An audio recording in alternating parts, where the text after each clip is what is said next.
I often get asked questions like, how do I know if I'm in a toxic relationship or whether I'm the toxic partner? I'm Lise Leblanc, and in today's video, I will clear up your confusion about whether you are in a toxic relationship. And at the end of this video, I will give you one question to ask yourself to determine whether you are a toxic partner. If you like this video, please subscribe to my channel and hit the notification bell.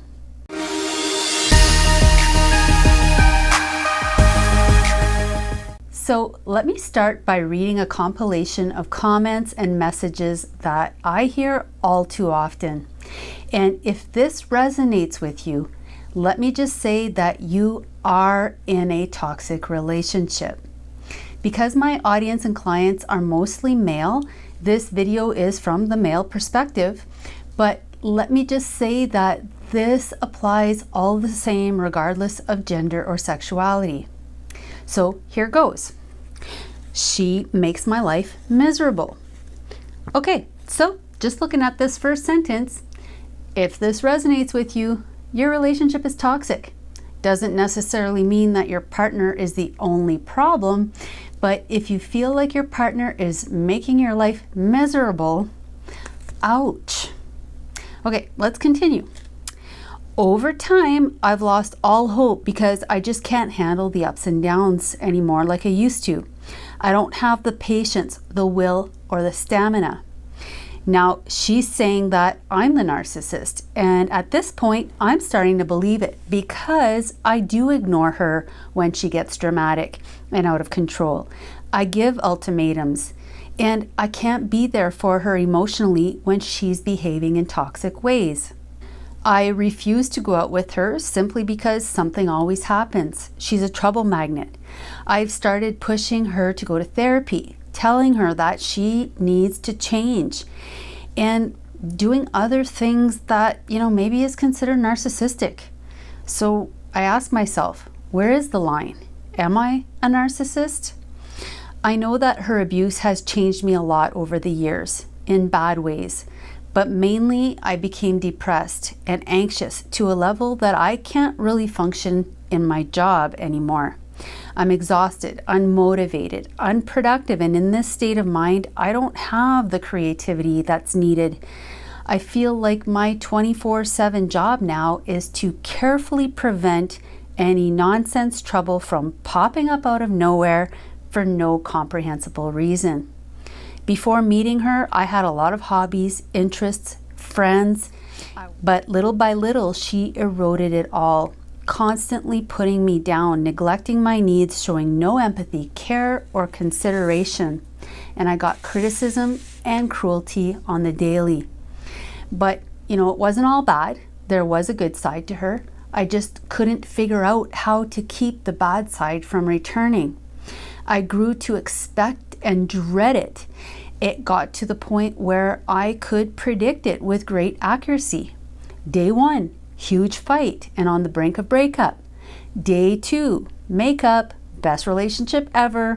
I got the loving side of her back, which always kept me hopeful. But then, without exception, day 3 or 4, the tension starts to build again. I'm tiptoeing around, trying to diffuse her anger by completing tasks, agreeing with everything she says, giving her kisses and cuddles. But eventually she just gets more and more annoyed by my mere presence, and by day 5, bam, all efforts have failed, and it's back to square one. Sometimes the cycle was longer or shorter. Sometimes I tried standing up for myself or fighting back. Sometimes I tried to make myself invisible and literally tried everything in between that I could think of. But nothing helps and nothing works. It took a while before I could see the pattern clearly, but once I did, I realized it was a true catch-22. Damned if you do, damned if you don't. I've always considered myself an excellent problem solver, but this problem had no good solutions or outcomes. So I stay longer, try harder, and work like a dog to solve all of the problems she manufactures. And every day I silently wonder, Will I waste my entire life? Will I be 80 years old, looking back and wondering how and why I allowed myself to be ruined like this? At this point, I don't socialize or go out anymore because of her toxic behavior. She's so jealous that I need to wear blinders as to not upset her. There is always unnecessary conflict and problems, and it's draining. I feel exhausted and trapped. I want out, but I tell myself I'm too old to start over. I need to stay for the kids. I don't want to be financially ruined. Even though she literally feels like my worst enemy, and even though I know I need to break away, it feels impossible. The truth is, sometimes I think ending it is the only way out, or I catch myself fantasizing about her death because I don't know how else to put an end to this miserable existence. It's sad to see how I went from a happy, extroverted person with high hopes and great intentions to a scared, introverted, hopeless, passionless, angry person. I can see how guilt, obligation, responsibility, and fear has led me here. After all these years, I'm tired of dodging bullets, walking on eggshells, and now when she is dancing on my nerves, I tend to get verbally aggressive. She calls me sick and frightening, ignoring the fact that she's been abusing me like this for so many years. Now I'm the bad guy. And the worst thing is that I have changed. Sometimes I look at my own behavior and I am perplexed at how badly I am behaving. Before this relationship, I was far from being aggressive. I was a good guy. Now, I'm not so sure. This is a sad story, and I hear it way too often. And if this is you, please stop asking yourself whether your relationship is toxic and just know that yes, it 100% is toxic.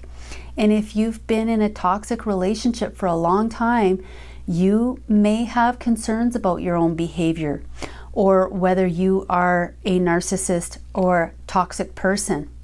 So to help you answer this question, honestly examine your past relationship history and ask yourself if the way you're feeling and behaving now is consistent with the way you were in previous relationships. In other words, are you experiencing the same recurrent challenges in all or most of your intimate relationships? And if this is a pattern for you, then yes, you are a big part of the problem. And that problem could be with your mate selection, who and why you're attracted to toxic people who bring out the worst in you. It could have to do with an insecure attachment style, negative coping strategies. It could have to do with communication skills, your level of emotional maturity, and so much more. The reality is that everyone brings some level of unhealthy attitudes and behaviors to their relationships. And it's human nature to behave badly at times, and it's also normal to test the boundaries of our relationships. However, if your relationship makes you feel chronically humiliated, demeaned, isolated, exhausted, or trapped, then reach out to a professional in your area who can help support you and who can help you figure out how to deal with your situation and how to heal from it. If you like this video, please comment, subscribe, and for more information on the signs of a toxic relationship, click on the link above.